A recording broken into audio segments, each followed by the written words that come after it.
we have many partner organizations with us tonight, the Corridor Connect, the Entry USA, and the AIF. So I would like to invite Mr. Shivam Desai, who is founder of Corridor Connect, to just take us all through the flow of events in the program. Shivam.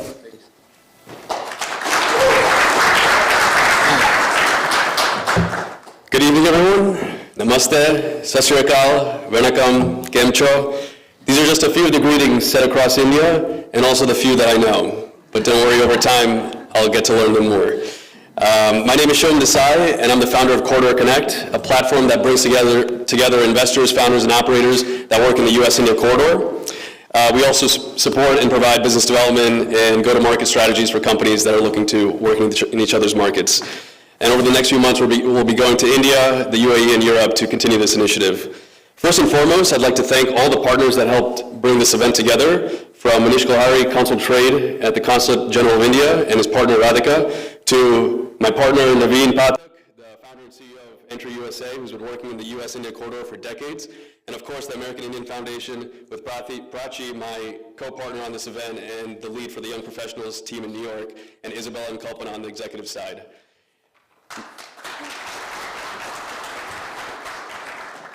So you might be wondering who I am and why I'm standing up here. Well, I've been bullish on the India story for exactly 10 years. In 2015, I had the opportunity to study abroad in India, going to cities and regions of India I'd never been before. This opened my eyes to the growth and development that was happening, but I also got a sense of the energy, the culture, and what the people were like there.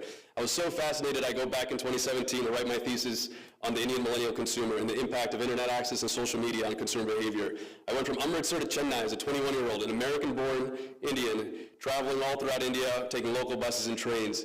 And I made a bet then that this is something I want to involve in my life. Many people thought I was crazy. People would say, yeah, why do you care so much about India? My dad would even jokingly say, I came from India to the US. Why are you trying to go back? But I held on to that conviction knowing what would happen over time.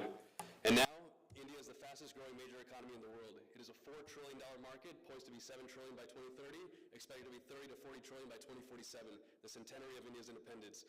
If we look at it from a macro perspective, infrastructure is booming, airports are popping up all around the country, thousands of miles of rail and highway are being put down, and high-speed trains are on their way. India's massive youth population will create a demographic dividend for years and decades to come. For a side note, I highly recommend studying and following the Indian youth because it is the largest, most diverse, most ambitious generation in India's history. India boasts a digital public infrastructure that is unrivaled in the world, and they are exporting it to other economies. Things like the UPI, Unified Payment Interface, and Aadhaar is banking and providing healthcare services to hundreds of millions of people. Shifting to finance, India has been one of the best performing markets over the last few years, and Morgan Stanley and Goldman Sachs predict that to continue in 2025. Last year, India held the title for the most number of IPOs, and deal pipeline is strong going into this year as well. Preqin and PitchBook also have a great outlook for private markets in India. Geopolitically, India's role in the world has never been stronger. We are in the midst of the greatest power competition the world has ever seen. For 10 years, I've been saying that the United States will work with India to bolster the U.S.'s influence in the region, and that could not be more true today. And that is why we are here. We are proud to support the Indian consulates and government's initiative to engage with the young Indian diaspora and professional networks. We believe the opportunity in this corridor is vast, and as the oldest and largest democracies in the world, we are natural partners on the global stage. And this event serves as a kickoff of engagements to formalize and strengthen this corridor between the Indian diaspora and India plus public and private domains. Thank you for your time. Please enjoy this evening of conversation, networking, insights, and more. Thank you all.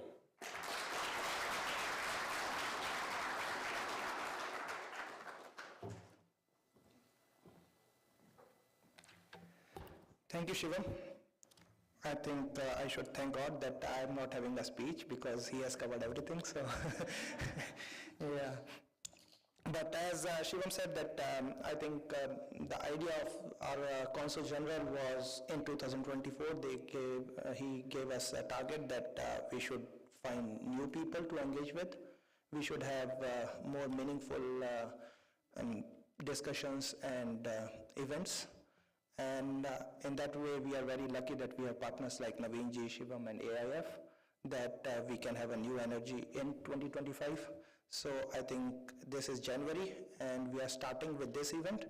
And our future course will be like this, that this is more like inviting young Indian professionals and entrepreneurs and business leaders from different fields, from different sectors. But from now on, maybe every bi-monthly or maybe quarterly or maybe monthly too, if you are so interested, that we can have a sector-specific these events, for example, in new technology or AI or information technology or finance or cultural also. So this is just a start, as Shivam said. Now I would like to invite Ambassador Binay S. Pradhan, our Consul General, to give his special remarks.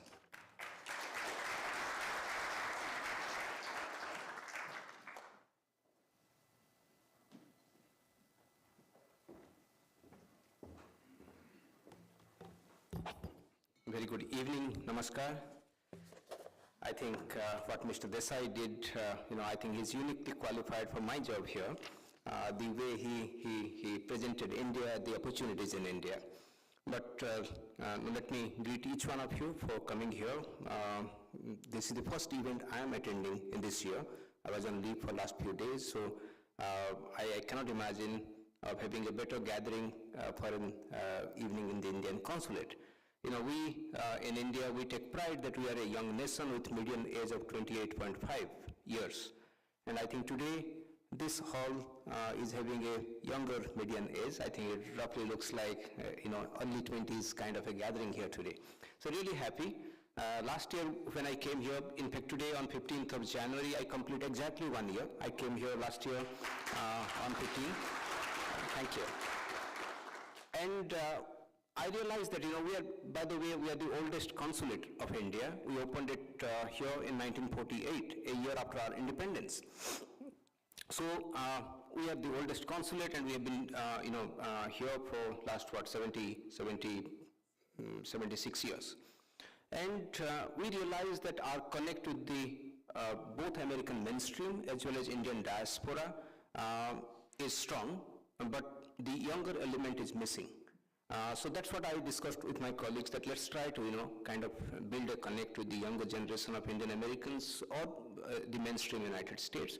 And we make effort, and today I'm really surprised when, my colleague Manish told me that we are having about 100 plus people coming for the evening. I was rather surprised. Then I saw the RSVP list, and I was very happy to see that people who we generally want to meet are part of the gathering here today. So my special thanks to each one of you for finding time to come here. Let me begin by thanking Mr. Shivam Desai, founder of Corridor Connect, Naveen Pathak, regular friend. He helps us to put us in touch with various people, but thank you for being partner here. America-India Foundation, I always knew it as a philanthropic organization, never knew about the NYPP part, so really thank you for being partner here. And let me also thank Consul Trade, my colleague Manish Kothari, for organizing a real good event at the beginning of the year.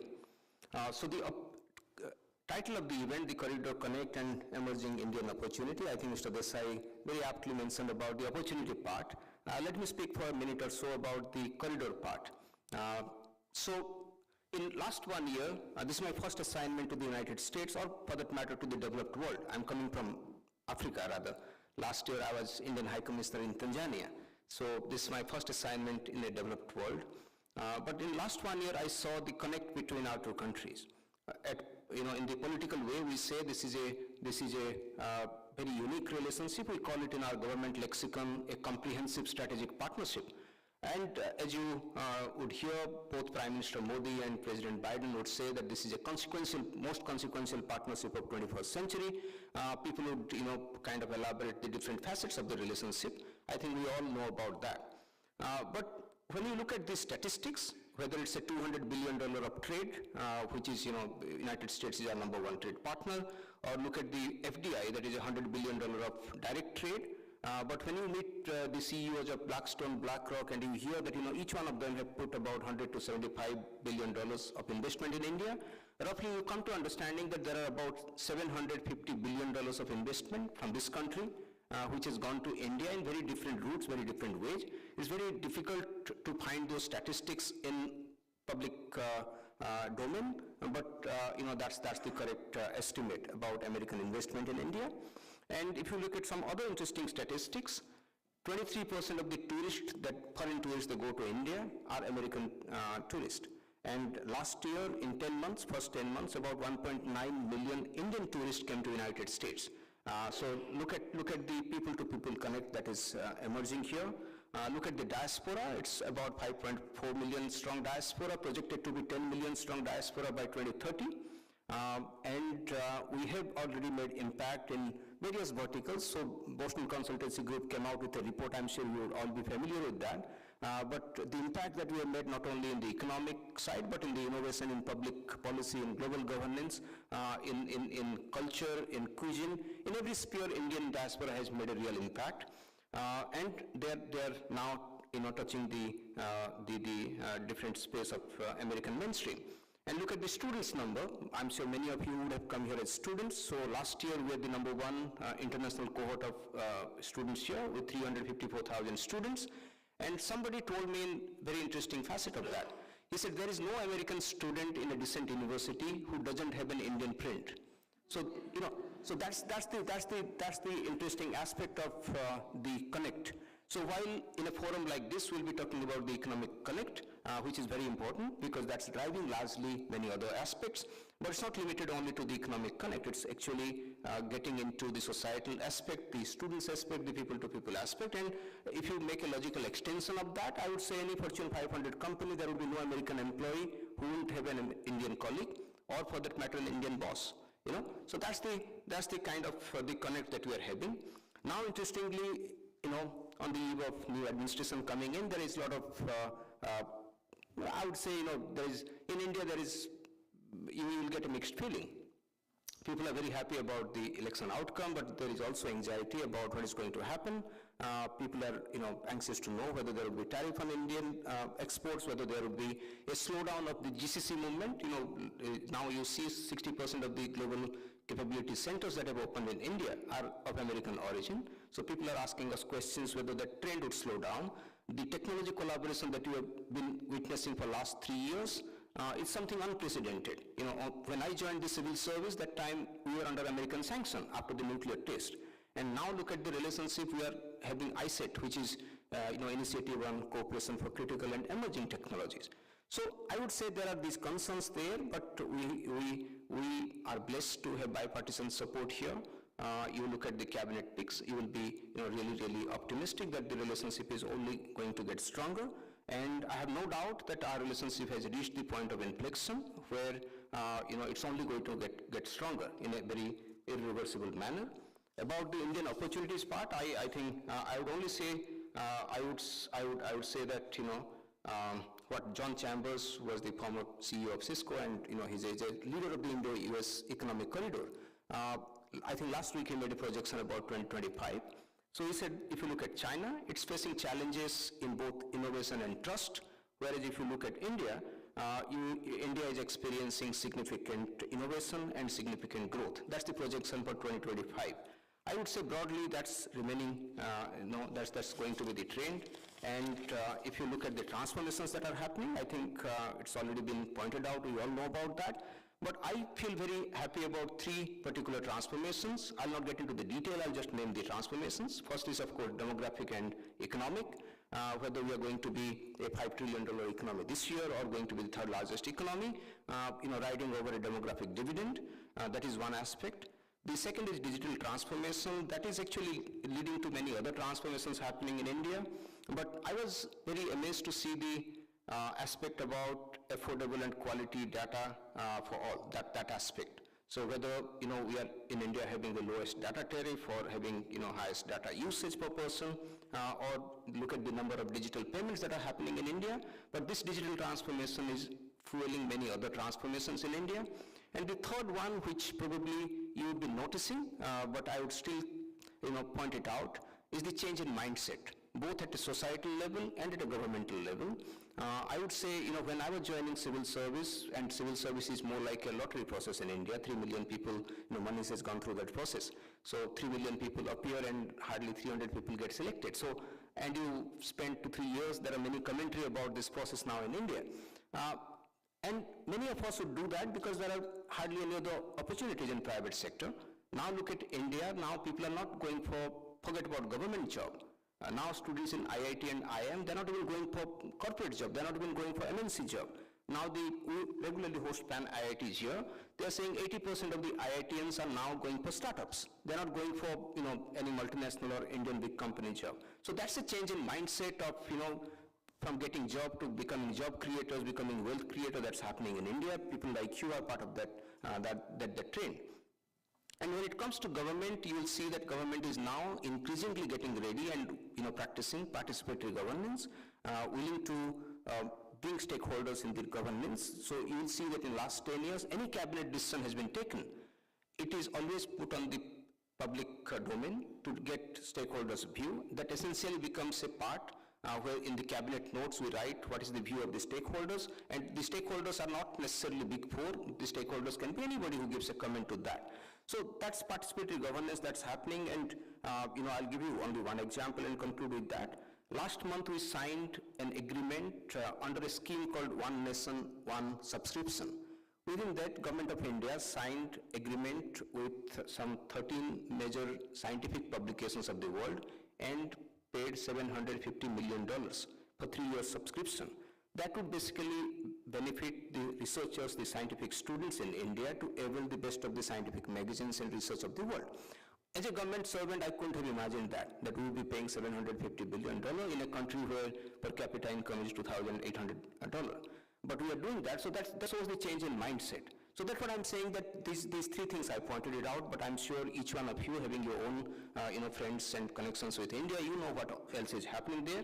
I'm sure today we'll be listening to very specific discussions in this regard, so I look forward to that discussion. But let me again thank each one of you for coming here. We look forward to engage you, like my colleagues said, under different formats and carry forward this discussion. Last year we tried to think about some ambitious things. We couldn't progress much. We thought about creating an India Mart here, like we are doing in Dubai, which would be promoting Indian exports. Somebody pointed it out to me that about the Temu app. I'm sure you will all be familiar. So that's an example of how a Chinese app in 2 years, 3 months could now be a $120 billion plus export, which is 50% more than our Indian export to United States. So people ask me why Indian entrepreneurs, why Indian people are not taking initiatives like that. That's a food for thought for all of you. Thank you so much.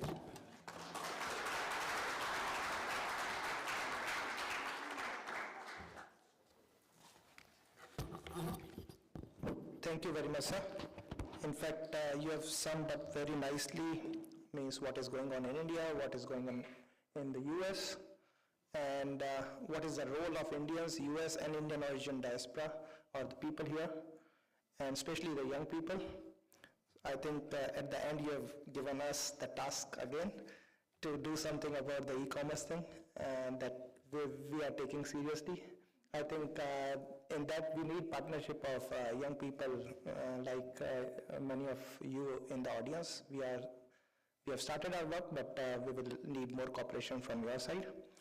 Now going ahead, I think we are ready for our panel discussion on the opportunities both from the business and the investment side. And for that, actually, I would like to welcome our moderator and the panelists for today. First of all, I would like to invite Ms. Kalpana Kanthan, who is from American Indian Foundation, and she will be the moderator today.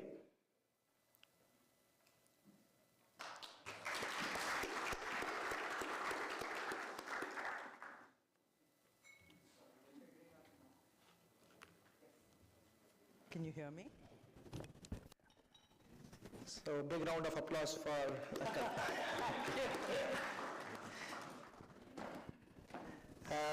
now I would like to welcome our panelists. First of all, Mr. Amrit Singh, and he is the co-founder of Loop Health, a startup.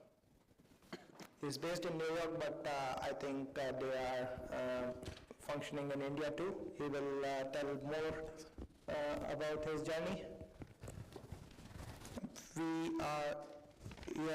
welcome Mr. Vishnu Swaminathan, who is advisor, Next Bharat Ventures.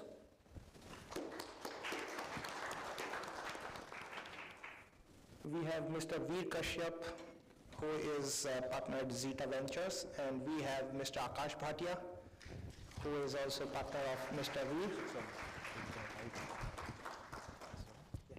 I would like Ms. Kalpana to take over from me and give a brief introduction of yourself and to the panelists. Absolutely. Where is yours, Kalpana? Thank you so much. I'm hoping you can all hear me properly. Perfect. So it's a pleasure to be over here. My name is Kalpana Kanthan, and I'm the Chief Development and Marketing Officer at the American India Foundation, also known as AIF. Since it was formed in 2001, AIF has grown to be the largest Indian diaspora-led collective philanthropy based out of the US, but dedicated to doing poverty alleviation work in India. So it's something that we truly, truly cherish. And now because poverty is multidimensional, our mission is multi-pronged. So we work in public health, education, livelihoods, and leadership development. And over the last 2 decades, our work has positively affected more than 19 million Indians across 35 states and union territories. Now, of course, so here's the interesting thing. A core founding value of AIF was to create a binational bridge of engagement between the US and India, right? Think of it, we thought of it as a US-India corridor strengthening, right? So we connect the civil societies of the 2 greatest democracies in the world.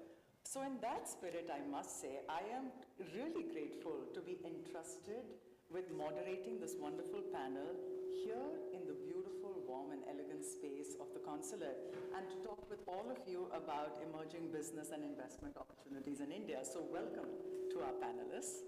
I just want to go ahead and give you a very brief introduction, and I'd like everyone to talk about themselves. So we have Akash Bhatia and Veer Kashyap, who are general partners at Zeta Ventures, which is an early stage venture capital firm, primarily focused on backing new entrepreneurs. We have Vishnu Swaminathan, a social and business entrepreneur, leadership coach, and senior advisor to Next Bharat Ventures, which is a $40 million impact investment firm. And we have Amrit Singh, co-founder at Loop Health, which is a health insurance startup that has raised more than $50 million in India. So welcome to all of you, and I think the best way to start this evening's conversation is by having each one of you self-introduce your interests, yourself, your focus to the audience so they get to know you better. So why don't we start with you, Akash, because I'm looking at you. Good enough for you. Hi all, I'm Akash. As Kalpana has already mentioned, general partner at Zeta. Long story short on my career, truncated for this group and for 2 minutes, and specifically focusing only on India. I was lucky enough to be part of a company called Naspers. Some of you may know it as Prosus. Naspers is probably the biggest tech investor in India, roughly deploying about $8 billion in the country since 2014, let's say. So I was lucky enough to be part of a company called OLX in India. It's the largest second-hand goods marketplace in the country. So think of Craigslist or Facebook if you're more familiar with the US economy. And then was lucky enough to be part of the deal and operating teams that have invested in companies like Flipkart, Flipkart most analogous to Amazon before Amazon showed up in India, a company called Swiggy, which was one of the largest tech IPOs of last year, and several others of large scale, but not nearly as large. Last bit on me is personally have, as a founder, as an operator, have raised over $3 billion for my own companies, and have exited companies with a total enterprise value of roughly $60 billion. And thank you all for carving out time tonight. Thank you. Thanks very much for having us, and thanks to everyone for being here. I started just like what actually Shivam said, I grew up here in the New York area, but ended up building a company in India called Palajob.com, which became the biggest blue-collar job marketplace in India. And so I spent about 15 years on the ground in Bangalore, and now we started a fund to back entrepreneurs that are leveraging India and building their business. But Wade, you have invested in other countries as well, right? You've had experience investing in other ecosystems as well. Yeah, a few others, but majority India, US is the bulk of it. And Lovely. so happy to have some portfolio companies like Instantly and Loop Health here in the room. There you go. Perfect segue, Amrit. Cool. Everyone can hear me okay? Yeah? Cool, Amrit Singh. I'm born and raised in Chicago. I went to the University of Illinois and there met my co-founder who was studying abroad from India. So my co-founder Mayank is from Pune. Somehow, after a few years out of college, convinced me to move to India, start a company with him. And it's been a great journey. We've been doing that for 5 years. And we're building a health insurance and primary care business in India. It's like Oscar Health, if you guys are familiar with Oscar Health for India. We used to say United Health for India, but that hasn't aged as well. So, and fortunate to have raised a decent amount of capital from really great healthcare investors who want to build better healthcare systems in India. And yeah, on that journey now. So nice to be here, and thanks for all for coming. Lovely. Vishnu, please. Hello. Doesn't matter. My name is Vishnu. So I've spent most of my career working in two sectors. One is for-profit, the other one is not-for-profit. So for the last few years, I've been trying to bridge these two sectors for social transformation. So essentially, I started off with working in a hybrid models for affordable housing in India. So we worked with developers to build affordable homes for the low-income communities. So I call it the top of the bottom of the pyramid, right? So you know the bottom of the pyramid, all of you probably would have heard. There is a small segment of people in the bottom of the pyramid who are waiting to become middle class. So that segment of people, we targeted and built several homes, like thousands of homes.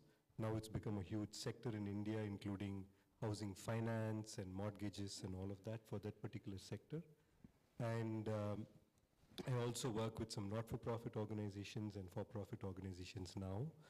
I'm here representing a fund which is only focused on investing in impact entrepreneurs.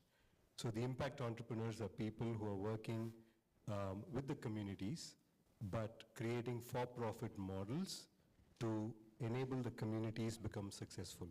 So it's about making sure the communities can own what they are producing and also get a huge benefit from whatever they are producing and selling. So that's the small group of people that I am focused on right now.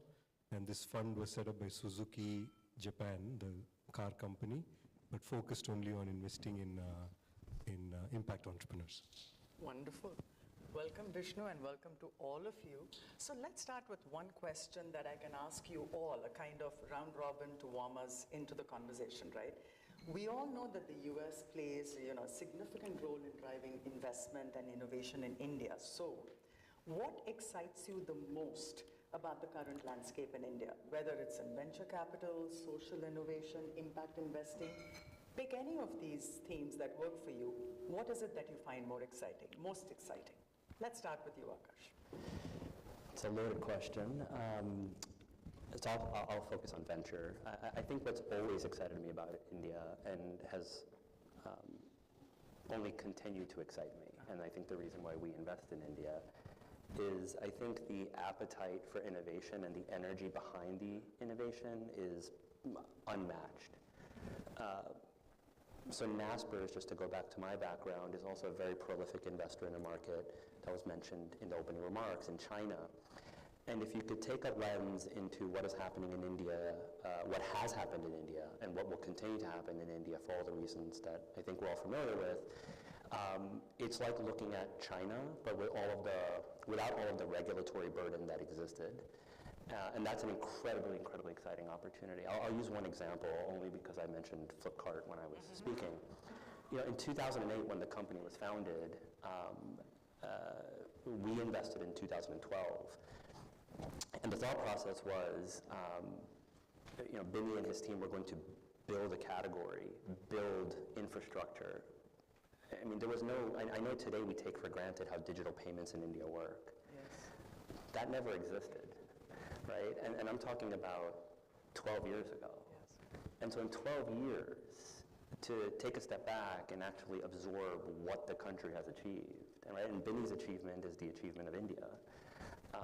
I'm so bullish on where the country's headed. So the answer to your question for me is just, I think, unmatched energy. That's beautiful. Unmatched energy and innovation. That's what you said. Beautiful.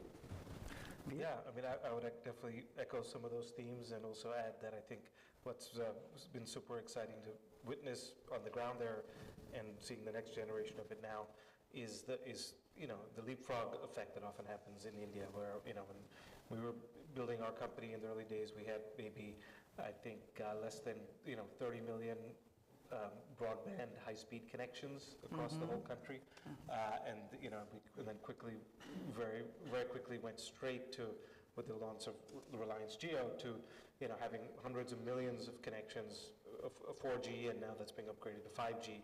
And India's become like the biggest consumer of data in the world on a per-person basis, and so it's and that's done at a cost structure that's not comparable anywhere. So if you would have rewound and thought, like, how is the math going to work at an average revenue per user in this country that's in the $30-40 range, and in India you're hovering in the single dollar range, talking $1, $2, $3 per month of revenue, and how you build the infrastructure, because the infrastructure is still the same that you have to build, right? And so it's like a very interesting problem to solve, but that's been managed to be solved, right? And so I think it's that leapfrog effect, and one of our good friends just had written a check into a company that seemed pretty crazy about flying taxis,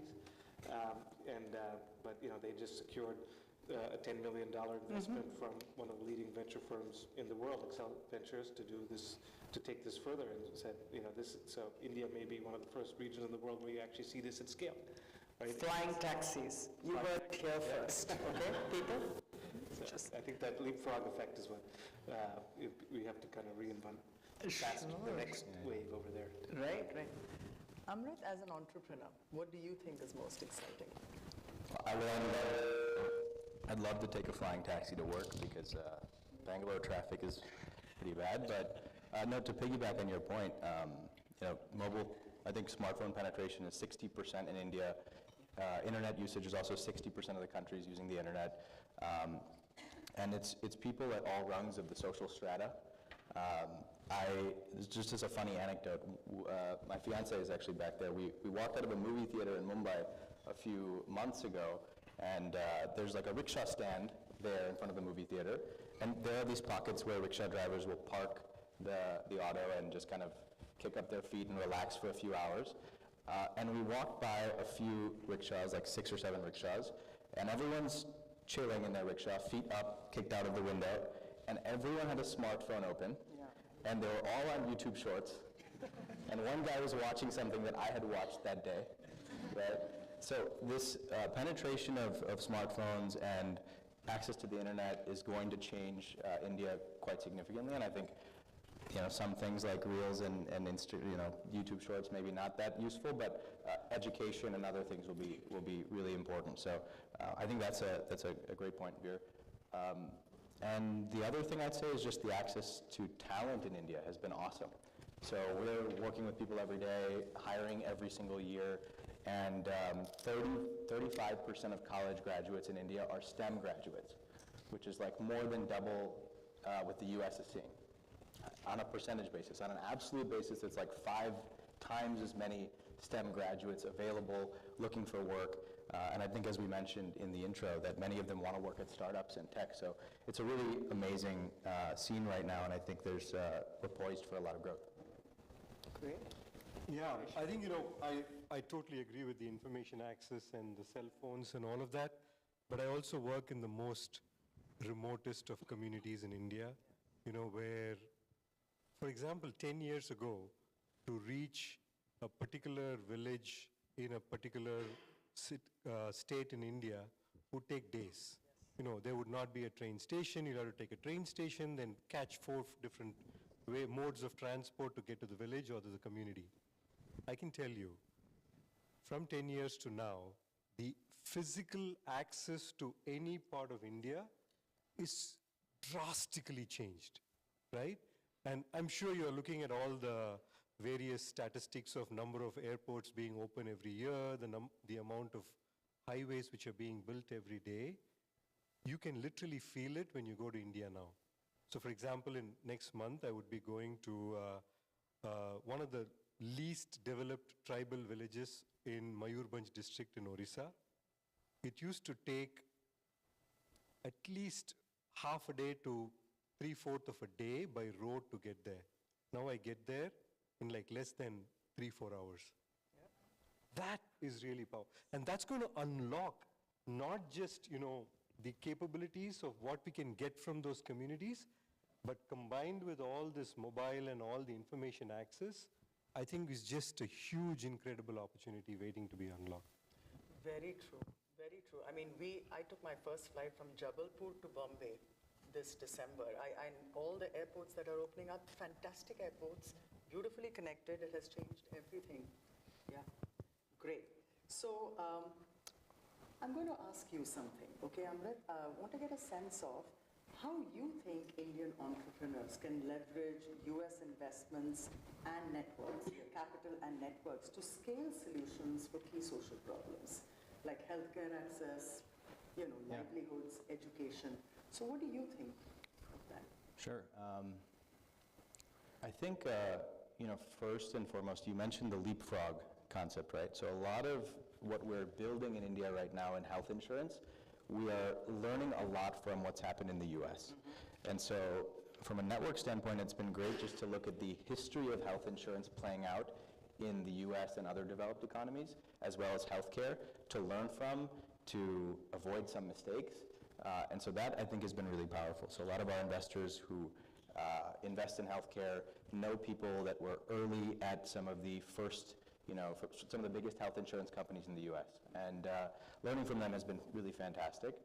I don't know how much we know about health insurance in India, but health insurance in India is about a $12 billion market, right? So it's very small relative to markets in the US. New York's health insurance market is many times larger than that. If we talk about United Health for a second, right? United Health has a $250 billion book. That means that $1 out of every $100 in America flows through United Health every year, right? So it's just a massive scale. It's like 20% of US GDP. In India, it's very small still, right? So getting to be so early in a market that we know is going to be important, and then go and learn from the people that have built these businesses here has been awesome. And the second thing I'd say is the risk capital in the US is I think better than the risk capital in India. Venture capital as a scene is still developing there. If you talk to venture investors in India, they still kind of have maybe a more conservative mindset. They don't necessarily want to invest in a business where they don't see returns or gross margin within like 3 or 4 years. In the US, you have investors that are willing to be patient and wait 10, 15 years for the outcome, which means you can really build an amazing asset and invent something new and take your time to do that. So I think those two things, the risk capital in America and the great networks and the history they have here has been fantastic to learn from. So just to piggyback on that, do you see potential for the collaboration between US and Indian companies kind of driving innovations that can address the needs and challenges that India has for healthcare in the rural or underserved sectors? Do you see that shift happen? Would you see that shift happen? Yeah, absolutely. I think we were talking before about ASHA workers, actually. Maybe you're better to speak on this topic. Yeah. And so how many of you guys are familiar with ASHA, the ASHA program in India? Does anyone know? Okay, cool. So a decent number. Not everyone, so we should explain. Yeah, so they are social services workers. They go out to rural areas. They do a number of things, one of which is provide healthcare services to folks in rural areas. And the last couple of years, we've seen tablets, like these low-cost Android tablets deployed where they're collecting medical records, right? And so as an example of where we could collaborate with US companies is that there's so much to build on that data, right? Today, the ASHA workers going out to the rural area, it takes them a whole day to get there. they come back to the metro, or they review the medical records, they bring back maybe some medicines a week later, and it's a pretty slow process of getting that person medical advice and the things they need. I think there's a lot we can do both on the drug side, but also in that clinical insight and information real time using AI. Right. So there's a lot of, I know healthcare a little bit more, so I'll speak to that. But yeah, I think there's so many pockets of innovation where we could make things better in India. Healthcare more accessible, education more accessible, access to better food, if we brought ideas and technology from the US. Wonderful. Vishnu, would you like to add to that? It is your... Yeah, I think, I just want to comment one thing about the ASHA workers. I think it's such a brilliant program because, that's one of the most successful programs which is really scaled beautifully. If you really understand why it worked really well, is because the pride the workers take in being called the ASHA worker. You can talk to any ASHA worker across India, they will speak about their work with so much of pride. I think that is what this program has cracked, and I'm really a big fan of that element of that work. I just want to kind of, bring in a completely different sort of a perspective than, you asked about US and what we can all do. So I think we all agree that India is so rich in culture. Our culture is unparalleled, right? Meaning, especially if you go to the rural areas and look at what culture and what designs and what skills that the community has is really unbelievable, right? And we haven't even scratched on what the possibility of that and kind of bringing it to our Western world. I think we from the US, for example, we are all sitting here, it would be huge opportunity to look at what are those amazing patterns, culture, designs from the communities in India and bring it out here. And I can tell you what's missing, which I think all of you can help. What's missing is the element of design. Right? All of you who are young and you all know how to use design softwares and you can easily create designs and you know what's tasteful. But that, if you're able to translate that to what the community can deliver and connect it, I'm telling you, we can probably may not reach the Temu level of exports from India, but it's huge. I can only tell you because the communities are ready to scale. The communities have the capabilities now to scale. Access to everything is possible. Access to finance is available. Access to technology is available. Access to communication is available. We just need this little bridge. And I feel that the design bridge is something that all of us can help. And purely from a livelihood perspective. It changes the livelihood of the community from where they are to what they can be. Right. I just want to give another shout out to the ASHAs. The full form is Accredited Social Health Activists, and these are women across the country who are trained by the government. Remember, this is a government program, okay? And we know, Isabel and I are smiling because AIF works with the ASHA workers. We, retrain them, reskill them, capacitate them so that they can provide this life-saving in-home care. Just so you know, it's last mile. Every home out there in the villages and the remotest tribal areas, the ASHA worker wearing her white and green sari or white and blue sari, they have different uniforms and they're very proud of, dressing the right way. They are going door to door providing life-saving care. So it's God's work when you think about it. Just one thing to add, I think, on that is another interesting trend is that now, that type of intervention doesn't exist in large parts of the world. And No, I think it doesn't exist here. Right, and so I think some of these, in fact, I read about even the mental health care in India because there's something like less than 10,000 certified psychotherapists in the country. So they've had to use a similar model to ASHA to cover, and they've started a pilot in Texas, leveraging some of their learnings from India.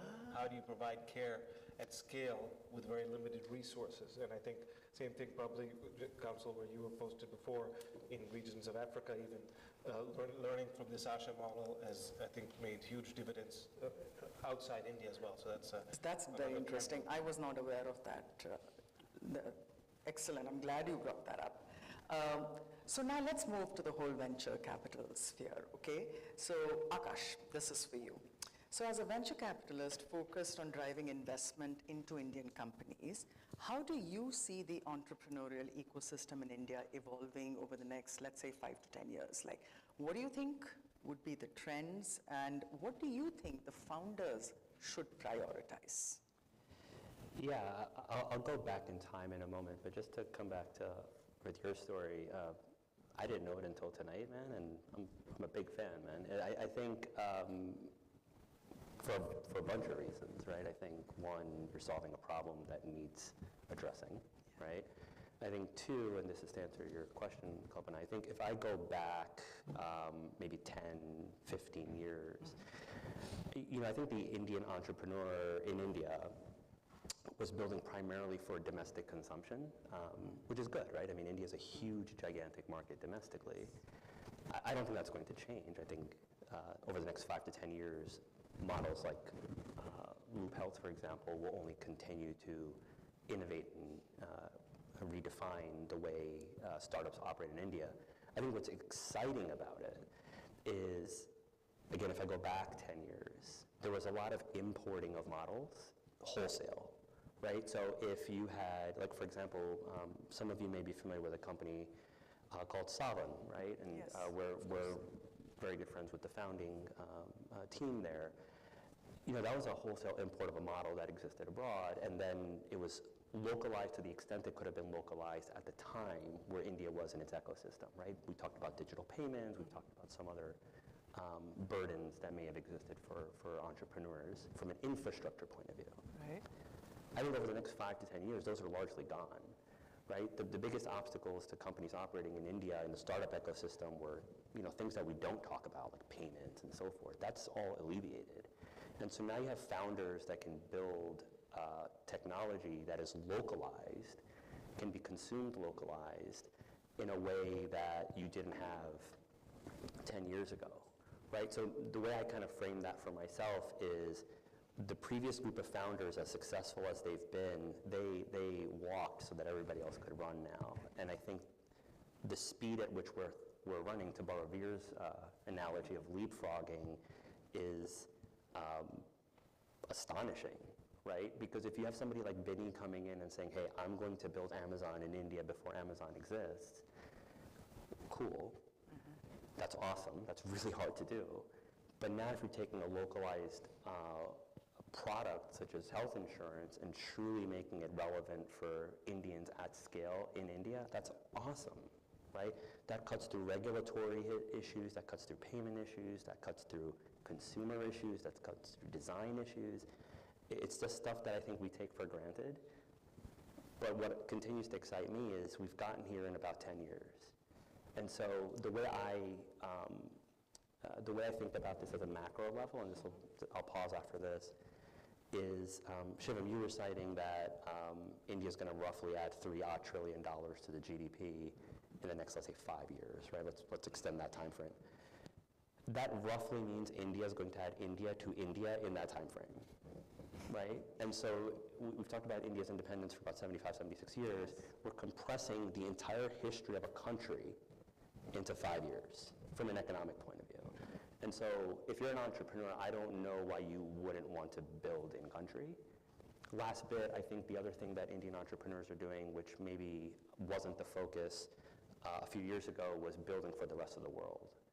You know, my running joke, or our running joke with our LPs, is we have to stop saying that India is an emerging economy. It has emerged. Like, let's move past that, right? And I think you have to be bullish on it long term. Very, very interesting, yeah. Veer, you can add to that, but I had another question for you, but feel free to add to that if you want to. All right. You know. Yeah, I don't know. Yeah, okay. So I think in this group, you are the one person who's had experience in investing not only in India, I mean largely in India, but also in other ecosystems, right? I remember reading about Japan and, you know, a couple of other places. So how do you think the Indian startup ecosystem compares to other ecosystems? Is it positioned uniquely for success, or is there something it could learn from other global ecosystems to position itself for more success? Yeah, no, that's a great question, because I think when I moved to Bangalore, it was really just the very, very beginning of an entrepreneurial ecosystem, because if we have to take a step back and define what that is, it's really, okay, it's really a set of talent, it's a set of capital that comes together, and so, I think India's always had the talent part of it. The capital wasn't there as much, but which is now, improving. I think it's still, although there's, many billions of dollars of venture capital available in India now, it's still a very small percent of the global, I think it's still less than 5% of global venture is being, raised for India. So it's moved a long way, but there's still a long way to go to reflect the size of the economy and the opportunity, right? And so I think, and I think that what Amrit's point about the risk-taking appetite is still being developed. And so, but you look at all these ingredients and say, okay, technical talent, business talent, infrastructure, and all these things. It's some of these. If you look at even on a city level, like Mumbai versus Bangalore versus Delhi ecosystem, they're all now, I think, in the top. I'd say at least in the top 20 ecosystems of the world in terms of these metrics, in terms of capital, talent, and all. And so I think even teams building from here, would do very well to find certain parts of their talent pool there. And same thing, if even for companies in India for very particular things you can't find, you use talent cross-border from here, right? And So do you think there's anything particular that can be done in India to attract more of this investment? You said that basically it's only about 5% of the global investment that comes towards India. Of venture. Venture, yes. Yeah. So is there anything that you advise entrepreneurs to keep in mind, to think about something to give them the edge so that they're able to attract more venture capital? Or do you just think it's going to move, it's trending in the right direction? It's trending, but I think if you think, and I think now with obviously almost any investor you talk to is thinking about how do we incorporate India into our strategy. Yeah. They're traveling there, Yeah. you're traveling here, you obviously, post-COVID, the ability to pitch on Zoom. So I don't think there's as many borders anymore on capital. Obviously, at the earlier stages, there's still a lot of physical proximity, which is a lot of people like, but it's, I think I think it's already happening. I think since really post-COVID, the ability for founders to really think very globally about their investor set is already wheels in motion. Right. And I think that's only going to continue.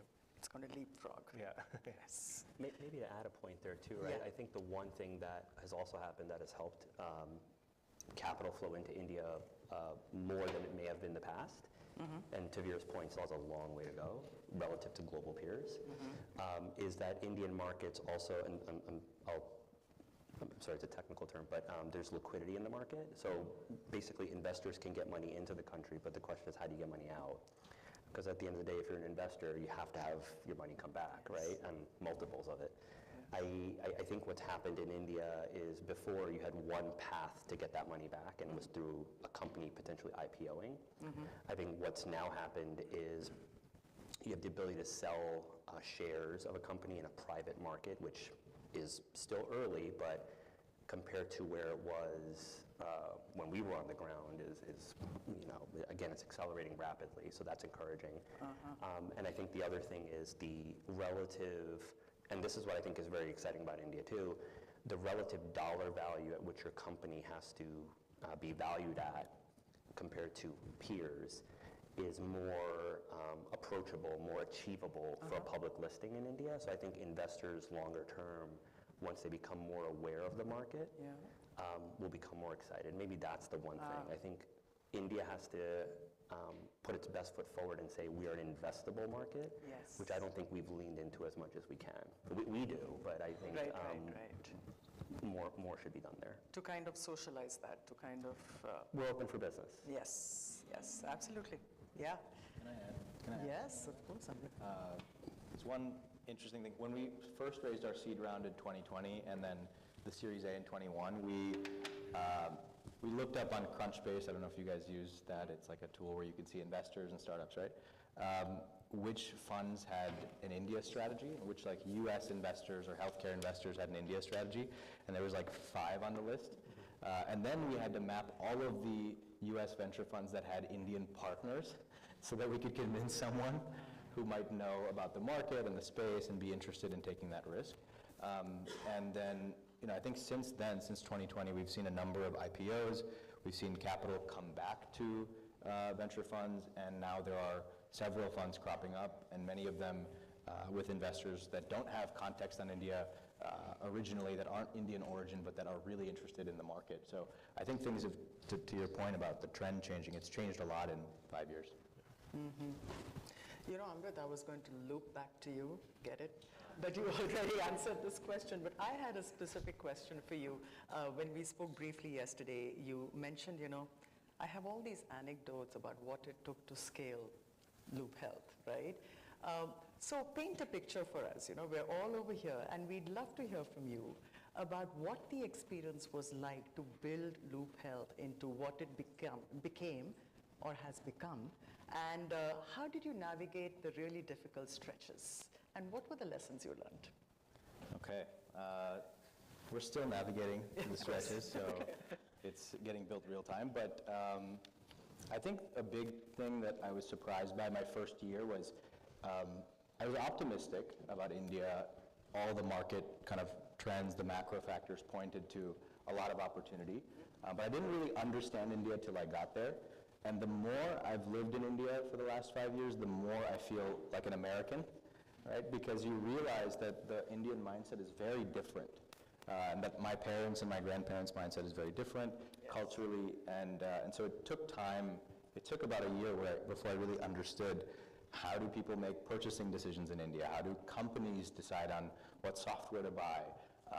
And even the way that patients look at doctors, right? Your point about the design thinking in India, there's so much service design and process design that doesn't exist that people are okay sometimes with what feels to me like a subpar or mediocre experience, but it's just the way that things are sometimes, right? So I don't know, how many of you guys have been to a clinic in India or a hospital? Have you guys visited? Okay, wow, decent number, okay. Nice, so can we agree it's quite different than healthcare in the US, right? And so I think just building that context for the first year or two was really important before we really could figure out the right product market fit. Scaling challenges are still there. We're scaling every year. We're at about 1 million lives insured now, doing about 300,000 telehealth visits every year as well. So it's in progress, but plenty of challenges to sort of figure out the consumer, figure out the market. You can look at United, you can look at Oscar, but you can't just transplant that business in India. You have to figure out how the nuances of the market work to make the business work. So all of that, I'd say, were pretty important. So was there one aha moment or one epiphany that you had that just made it easier for you to navigate certain things that you were finding yourself hitting up against? I think it's been like a series of awakenings. It's like 1 or 2% improvements over a long enough time ends up being you look back 2 years on how we thought about primary care, how we thought about our patient care journey or the care protocols, and a lot of it was wrong. But we iterate, we learn, and so I think it's a lot of these smaller improvements that we figured out over time. And the other thing, if you're looking to move to India, the one thing you need, mosquito racket, get that. Everything else is set. It is a wonderful invention. There's a tennis racket that actually kills mosquitoes. Yeah. With the electric buzz. Yeah. It's very addictive. One of those, you're set. Food is great, people are great, and you can build. So true. Vishnu, would love to come to you. Now, you have experience in the for-profit and non-profit sector, and everything that you have done, I believe, has been through the lens of social impact. So let's ask you this. What do you think US investors can learn from hybrid business models in India that blend social impact with economic growth? Yeah, it's a good question, So you probably all have heard really successful models from India which are really powered by the community, right? So I'm a big fan of cooperatives. So you all know cooperatives. So Amul is the largest cooperative probably all of you have heard of. There are several, there are so many cooperative banks, and if you go to any town in India, you will find cooperatives, right? Yes. And the simple way cooperative works is you become a member, right? Anybody can become a member of the cooperative, and the benefits of the cooperative is shared with the members, right? And we have really, this is a world, it's a world across model, right? It's not just in India, right? How many of you know that REI is a cooperative? The adventure store? Many of your members maybe. It's a cooperative. Yes. Sunkist juice is made by a cooperative, right? Huge brands are cooperatives. Lando Lakes is a cooperative. Land O'Lakes, butter is a I cooperative. did not know it until I knew it. Yeah. Yes. So if you really look at this model of cooperatives, I believe is the key to empower the community, and at the same time, it's a for-profit structure. Any cooperative is built on for-profit principles, right? It's a for-profit model, empowers the community, amazing. But here is where the challenge comes. There is no investment possibilities into a cooperative. There is no venture capital available for cooperatives. There is nobody who can invest money into a cooperative. Why? Because it's a membership structure. Yeah. You can only become a member and contribute that much money. And how much returns you will get is based on how much money you have put in, as for the membership. Yes. So the only access for cooperatives right now is debt. Right? So which is what I am really figuring out a way to scale it. What are the new models to fund cooperatives, right? Now, I think this is where we sitting here in the US, we can innovate, right? We should probably work with some universities here, understand the models of cooperative which are very successful in the US, and that can go back to India. And how to actually engage millions of cooperative members. Amul is much bigger than REI, by 10, 15-fold, I think, right? So the scale is possible in India. The innovation can come from here, and that is going to be the future of how a hybrid structure of how a community can really benefit by investments which can come into billions of dollars into India. Imagine if some of this money can go into the cooperatives, it's going to be huge. Yeah, very interesting. Very interesting. So what is the fundamental difference then between the cooperatives here in the US and the ones in India? No difference. There's no difference. No difference. Every cooperative in the world operates exactly the same way. Yeah, membership. Some cooperatives have cracked it beautifully, like even Amul is a great example. The branding of Amul is unbelievable, right? All of us know. Everybody knows, and many of us who drive through Bombay look forward to looking at the billboard of Amul girl. Yes. Right? So I think Amul's branding and the way Amul scaled is amazing. But not everybody can have a Korean. Yes. So we need systems to kind of get to that level. And I think one of the ways to get to that level is definitely using investment as a tool. But that tool for investment is not yet available. Interesting. I had another question at another point for you, but it'll actually segues very nicely right now. Do you think cross-border capital can drive inclusive growth in India? Very much possible, but the only thing is, don't hate me. I'm going to say something, because I think, when you really talk about community and how do you really empower the community and benefit the community, I believe personally that the lens of traditional capitalism will not work. We cannot apply, ROI and those structures when you go to the community level, right? Because, one, the capabilities first has to be built up to be able to answer those questions. We can't expect to go into the community and say, where is your Excel sheet? No, where is your business plan? It's not going to work like that, right? And so we need to build the capacity so that they can understand what we're really looking for. And capabilities exist, but how do we train them? How do we get them in? But so what I believe is that you need to have a two-pronged approach. One is we need to figure out a way to support their skilling. Yes.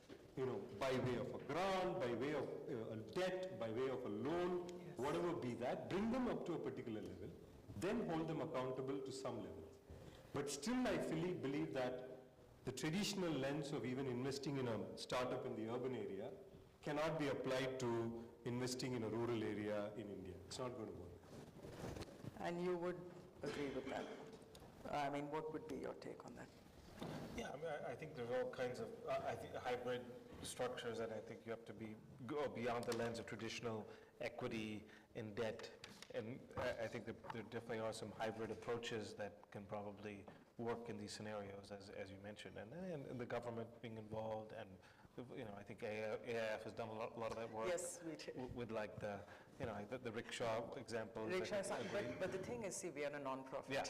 We are grants driven, and that's how we can do it. But if we were a for-profit, Right. it would be a different lens through which we would assess our risk and how, what to invest in. No, and CSR has done a great job in India. Yes. It's still doing, right? Meaning that one of the few countries where 2% of the profits of a particular companies has to go towards social development. It's Mandated. huge. It's mandated.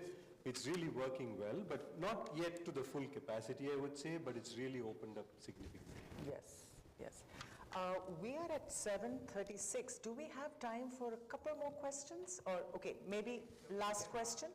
Oh, sorry, last question, and then we'll open it for Q&A. I'm sorry, this is one question that I'm very curious to ask, and it's a very simple one. To each one of you, round robin, okay? What is the one piece of advice, just one, that you would give to entrepreneurs and investors looking to navigate the Indian market? Entrepreneurs, investors. Am I first? Because I'm looking at you, Akash. With entrepreneurs, I would just say keep doing what you're doing because, like I said before, the energy is palpable. Yeah. With investors, Vishnu, I don't mean to steal what you've said for a for-profit purpose, but I am. I think investors have to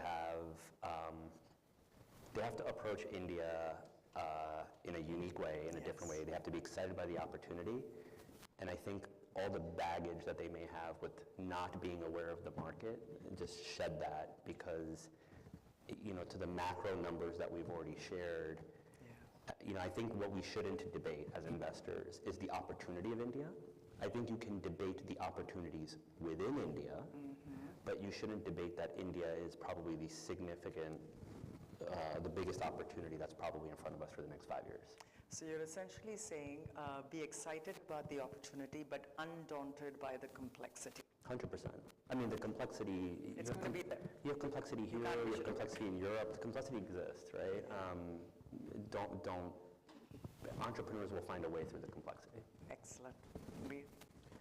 Yeah, I mean, I think the unique aspect of that, navigating that, I think to kind of what Amrit said, I think you have to shed some of to entrepreneurs who are potentially, operating in a market that they weren't as familiar with, that I think it gives you a unique superpower, but you have to learn some things, but also it gives you a unique perspective, and I think that's why you do see some people taking leaps that maybe someone entrenched in the local market won't take, right? And so I think I'd say leverage that superpower of being able to see things that folks on the ground haven't seen, and then I think similarly to investors, don't be, you can't think in your same boxes that you might do in another market. You have to kind of, what you may say is a fintech here may have a different lens on it there, and so I think you have to keep a flexible mindset.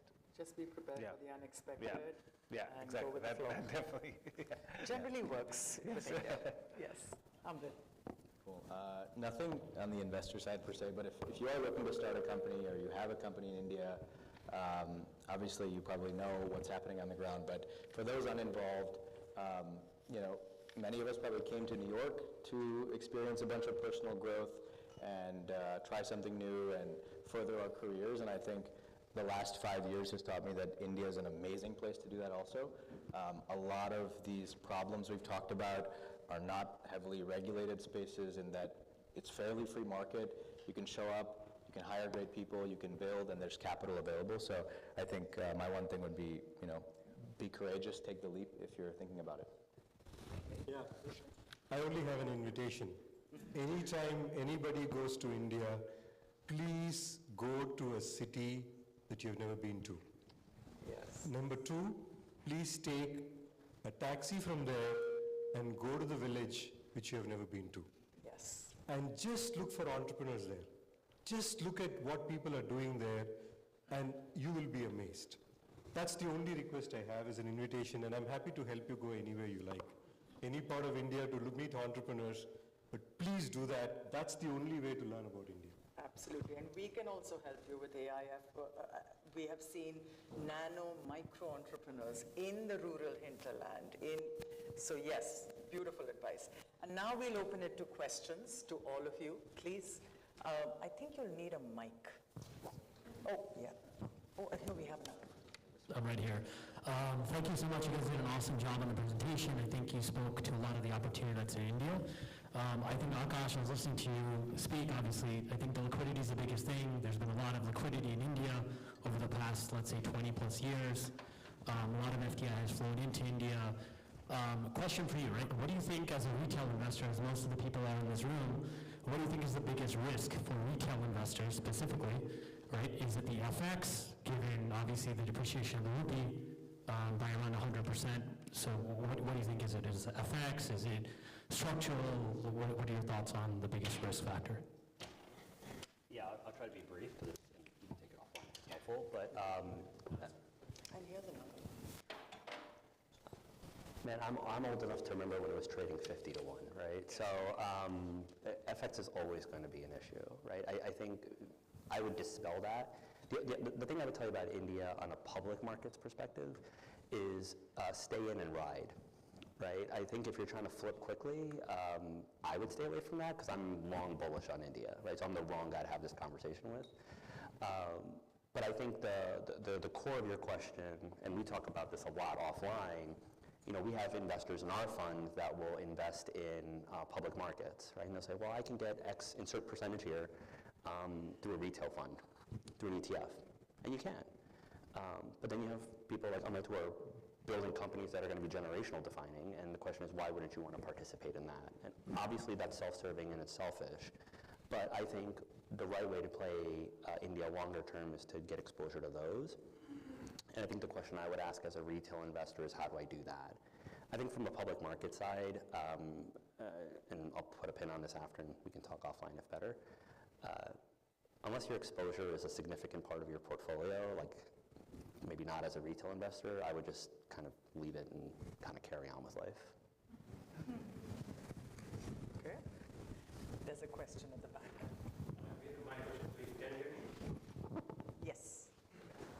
So I had a conversation with many pension funds, endowment funds here, and what I think about that having the multi-billion dollar funds. But when I look for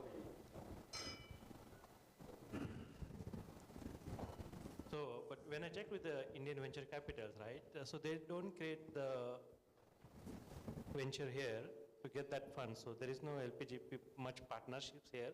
They can move that fund from US to India. So are there any legal challenges there, or there's some challenges there? Because I spoke to many venture capital. They have the venture capital in India, but they do not have the legal vehicle here to move the fund from US to India. So what are the challenges there? And if you could do that, right, move the fund to India, I think that will be tremendous growth in the startup ecosystem. Even the 5% fund is also good. Yeah, no, I mean, I think there's people in the room better qualified on the exact legal stuff, but I think there may be a limitation they have, but I think there are multiple venture firms in India that have set up the proper feeder structure to accommodate U.S. institutional investors through, there's multiple routes now, and the latest one is through, Gift City, which is kind of specifically set up to accommodate global institutional investors to be able to allow to invest in dollars. And so that's now, there's several hundred of funds that have registered already in Gift City, but I think previously in Mauritius, and there's multiple ways to set up a feeder structure that can work for any one specific issue that they have. But I think Gift City seems to be one of the most simple, streamlined ways. That's like kind of the latest way. Thank you for the information.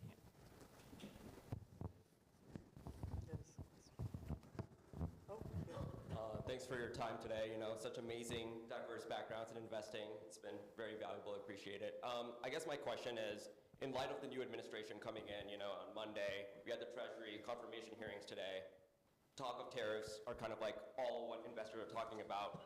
My question is, given that India's exposure to the United States is quite low compared to maybe other countries like China, what are some points of convergence that could be in light with the new administration, right? From a sector basis or kind of from a deal-making perspective as well.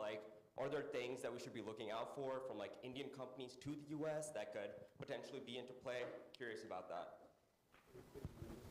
Yeah, well, I'll say one thing that I guess to your point, we're lucky that India's biggest export in many ways is talent. And it's very hard to put a tariff on that. But obviously there are many things to be concerned about as well. But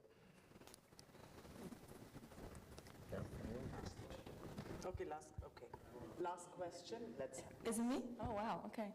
Well, hi, thank you so much. This has been such a fantastic, honestly fantastic content today. My question is mostly just about the energy and climate sector. I know we've spoken today about healthcare, e-commerce, and it's a big priority here, the energy transition. So I'm wondering what sort of macro view exists on this panel, and what are some of the emerging theses that you feel strongly about there? You want to go? yeah, go ahead. It has to be addressed, I think is the simple answer. We're fortunate enough to look at companies that are taking an active part in climate tech in India.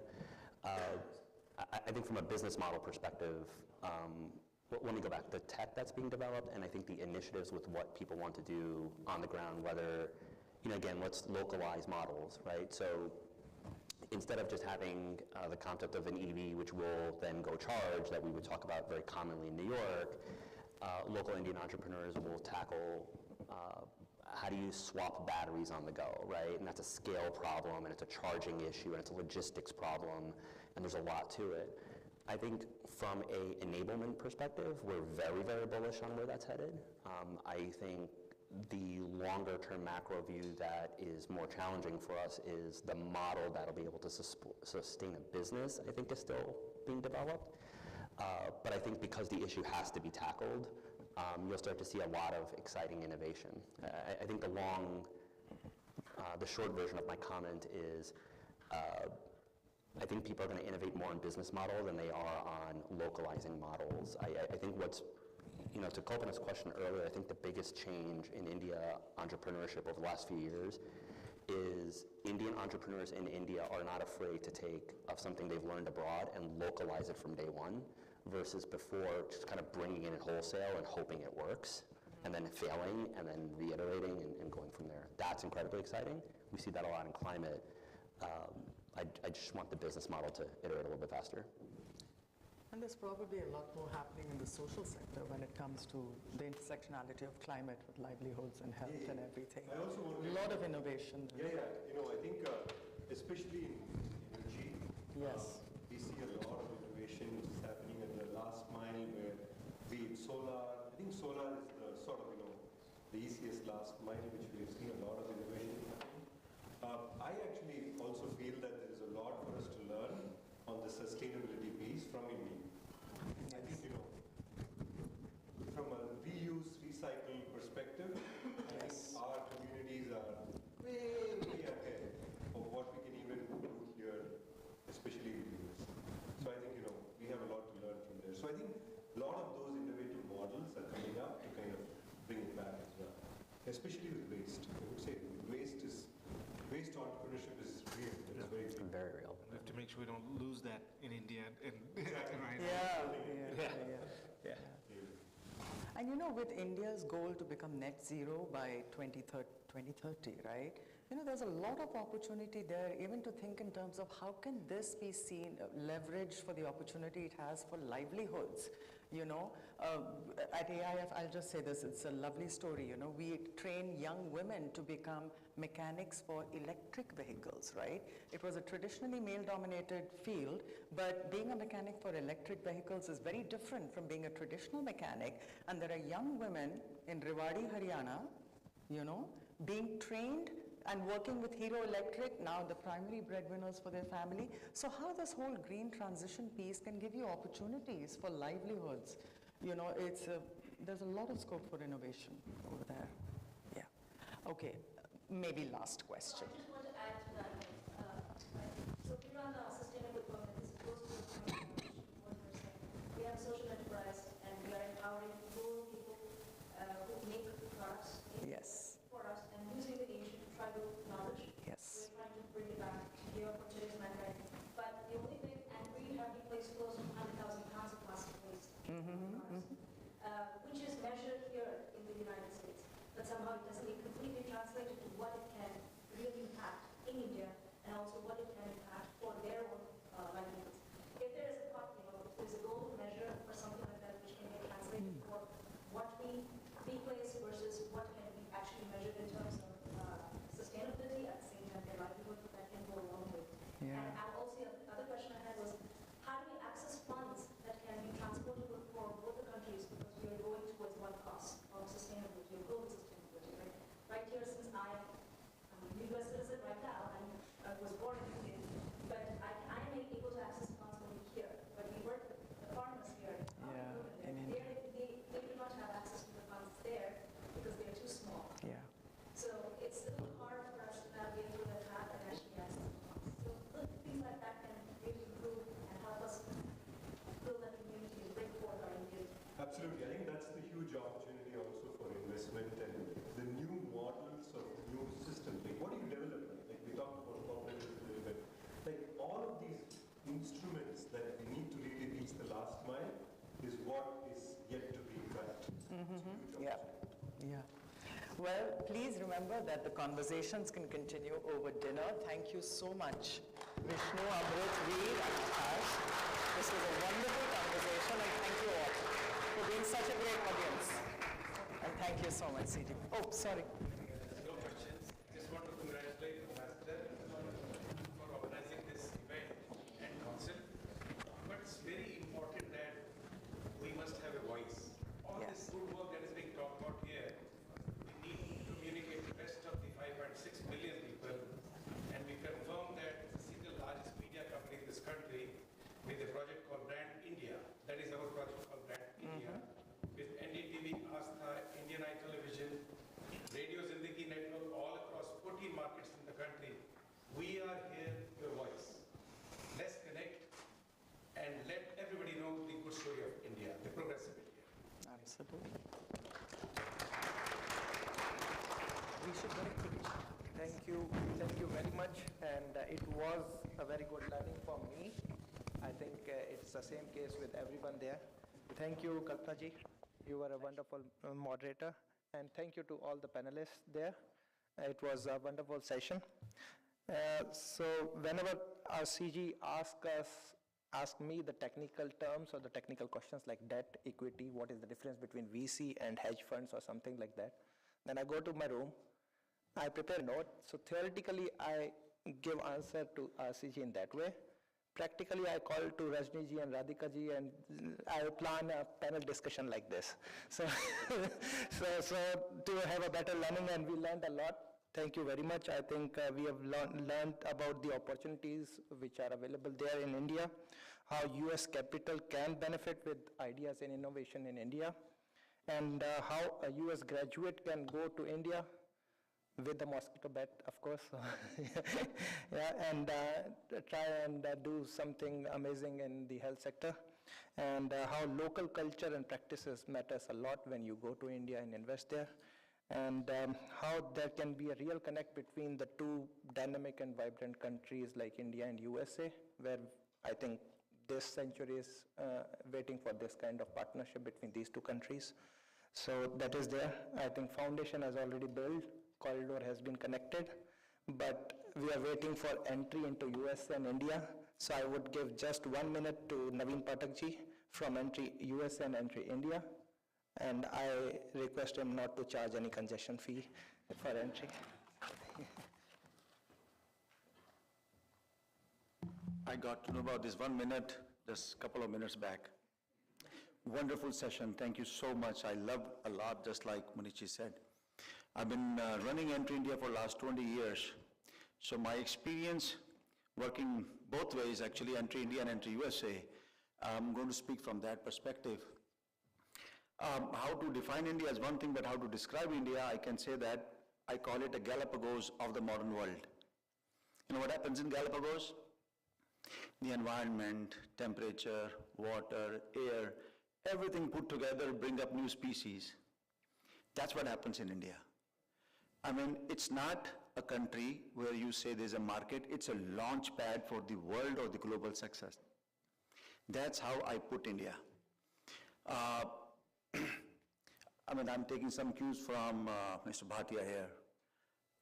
When we say India is an opportunity, let's put it into this way, that it's 7% GDP growth rate with $4 trillion as a market size roughly. In how many years economy will double? In 10 years or less. 4 trillion will become 8 trillion in next 10 years. To add 10 years of your life, if you cannot find an opportunity there, it is impossible. Now let me put very simple, since my daughter is here, so I would love to put it into better perspective. In US, if you get a cup of tea, you can get it for $1. And maximum what you can pay is like $5 or $6, let's say, so 6 times. In India, you go and get a cup of tea, you can get it as minimum as 10 rupees and as high as 500 rupees. The spread is 50 times. If that is the spectrum we are looking at, there is a band for all of us. You fit in your band and you will make money, no doubt about it, but the whole thing is you got to be there, as you said. So we have to be there. It's a market of innovation. It's a diversity, as I stated. Galapagos is a perfect example. Indians, is going to produce roughly around 90,000 jobs every year. Okay, let me put it a different way. Every month, more than 90,000 kids will enter a working age. Let's say 1 million a year. It is not that easy to produce 1 million jobs in a year. And that's where the startups will come in. That's why if you go tier 2, tier 3 cities, you will find startups. I'm not saying anything very different. Everything has come from the panelists. I'm just putting into perspective, you have to be there in India. And once you are there, you have to be, give your 100%. And I do it for last 10, you can say 15 years, 16 years, I'm doing it 5 months in India. It's a phenomenal ground. And there is a lot of learning. Every city is a New York City in India, right? Where I live, Bridgewater, at 4 o'clock, it seems like a curfew, right? In India, on Sunday night, 10 p.m., the malls are full. I changed my wife's mind to go to India in the next couple of years. So that's my goal. Thank you very much. Thank you, CG sir. Thank you, Council. Thank you. There is my partner in crime. There you are, Shivam and Prachi. Lovely team, lovely panelist. Thank you so much. Thank you very much, Navinji. It was a wonderful, short speech. So thank you very much. So before I invite Prachi for a formal vote of thanks, I just want to tender my thanks to my team here in the consulate who worked very hard for this. I thank my Consul General who gave us a task to invite such a actually dynamic people here. So thanks, sir. Now I would like to invite Prachi Makkar, who is lead board member of NYYP, right? She will tell more about NYYP. Thank you.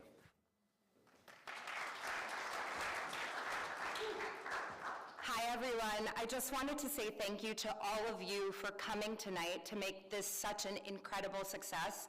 And I want to give a special thank you to Council General and, of course, Manish ji. Without your team, none of this would have been possible tonight. So for those of you who don't know me, my name is Prachi Makkar.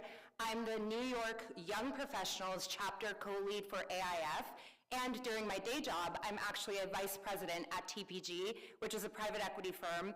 And I was actually sitting with an LP about earlier this week, talking about one of our investments in India, Tata Investment, and something that Akash said rings so true. When we talk about India, it's no longer emerging.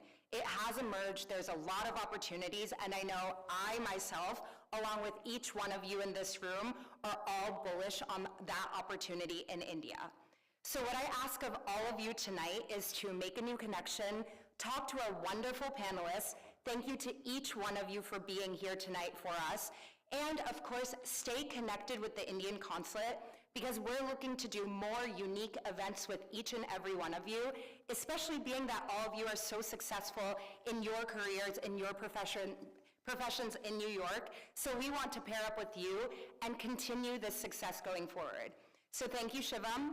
Thank you, our panelists, and thank you, everyone. And enjoy the dinner tonight, too. Thank you all.